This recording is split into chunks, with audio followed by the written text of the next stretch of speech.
Guys इस video में हम डिस्कस करेंगे हेट्रोलिटिक और haemolytic cleavage homolytic cleavage. Okay, तो इसमें देखिए क्या होता है। अगर सोचिए Cl2 है ना, तो ये वाला हमारा एग्जांपल है होमोलिटिक क्लीवेज का। ठीक है, तो होमोलिटिक में क्या होता है, नाम से समझ में ना, होमो मतलब इक्वल कुछ हो रहा होगा, मतलब होमो मतलब इक्वल या सेम ऐसा कुछ होता है ना।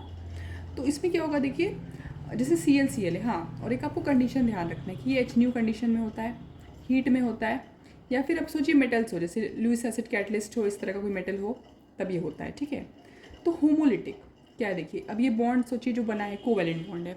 कोवैलेंट बॉन्ड मतलब क्या, ये तो आप समझ रहे हैं ना कि जैसे Cl2 बना हुआ है, तो पर Cl में कितना होता है, सात इलेक्ट्रॉन होता है। 1 2 3 4 5 6 7। ऐसे दूसरे वाले Cl में 1 2 3 4 5 6 7।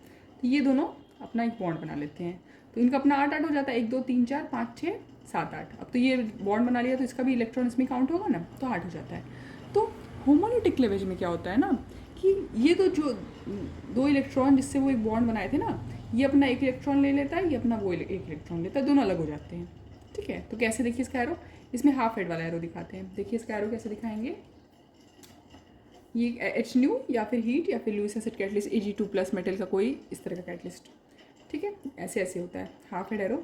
तो मतलब कहने का मतलब ये कि इसने जो अपना एक इलेक्ट्रॉन दिया और इसने अपना एक इलेक्ट्रॉन दिया, तो अपना अपना अपना लेके चले गए। जैसे आपने कोई बिजनेस पार्टनरशिप किया या फिर कुछ ऐसा किया, ठीक है, जैसे आपने इक्वल चीज़ें कंट्रीब्यूट किया, इक्वल कंट्रीब्यूशन किया, तो आप जितना कंट्रीब्यूट किए थे उतना उतना लेके चले गए, कम ज़्यादा नहीं लेके गए, जितना कर रहे थे उतना लेके चले गए। वैसे ही इसने एक इलेक्ट्रॉन दिया था, इसने एक इलेक्ट्रॉन दिया, ये अपना अपना लेके अलग हो गए, सेपरेट हो गए। तो क्या बन गया, एक Cl फ्री रेडिकल बना, एक और Cl फ्री रेडिकल बना। तो ये हमारा क्या है, फ्री रेडिकल्स, ये इंटरमीडिएट्स कहलाते हैं, फ्री रेडिकल। आपने इंटरमीडिएट्स में पढ़ा होगा। ठीक है, ये हमारा फ्री रेडिकल बनता है। तो हमारा फ्री रेडिकल कैसे बनता है, हमारा फ्री रेडिकल बनता है होमोलिटिक क्लीवेज से। ओके, अब आया हमारे बारी हेट्रोलिटिक क्लीवेज का। तो अब चलिए इसका एग्जाम्पल देखते हैं, HCl। ये भी सिमिलर तरह से बना होगा ऑब्वियसली। कैसे, हाइड्रोजन में आपको पता है एक इलेक्ट्रॉन होता है, ऐसे Cl में सोचिए 7 होता है, 1 2 3 4 5 6 7। तो ये वही है, एक एक शेयर करके बना था इसमें। लेकिन इस केस में ऐसा नहीं होता है। इस केस में जैसे अपनी पार्टनरशिप की, तो भले ही देखिए इसने अपना एक इलेक्ट्रॉन दिया, अपने एक इलेक्ट्रॉन देके इन्होंने बॉन्ड बनाया था, पर जब बारी आएगी, जब सेपरेट होने की बारी आएगी, तो क्या होगा, ये ज़्यादा इलेक्ट्रॉन लेके चला जाएगा और ये कम। ठीक है, इस तरह का कुछ है। जैसे इक्वल इक्वल लेके गए ना, इसमें ऐसा नहीं होता है। ठीक है, ऑब्वियसली कैसे होगा, Cl तो ज़्यादा इलेक्ट्रोनेगेटिव है ना, तो ये ज़्यादा लेके चला जाता है, ये कम लेके चला जाता है। तो इस केस में क्या होता है, ये इलेक्ट्रॉन ये लेके चला जाता है इस तरह से, H+ और Cl-। इस तरह से आप समझ सकते हैं इसको।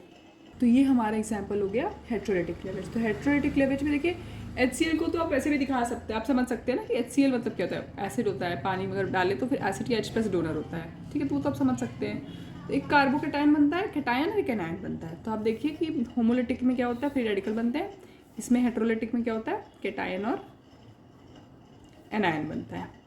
ओके, और इसमें ऑब्वियसली हेट्रो है ना, तो मतलब जो इलेक्ट्रॉन है वो ये ज़्यादा लेके चला गया, ये इसके पास कम रहा। ओके, और होमो में आधा आधा शेयर बांट लिए, मतलब समझ रहे हैं, जितना लेके आए थे, दे रहे थे, शेयरिंग में लगाए थे, अपना अपना लेके हट गए।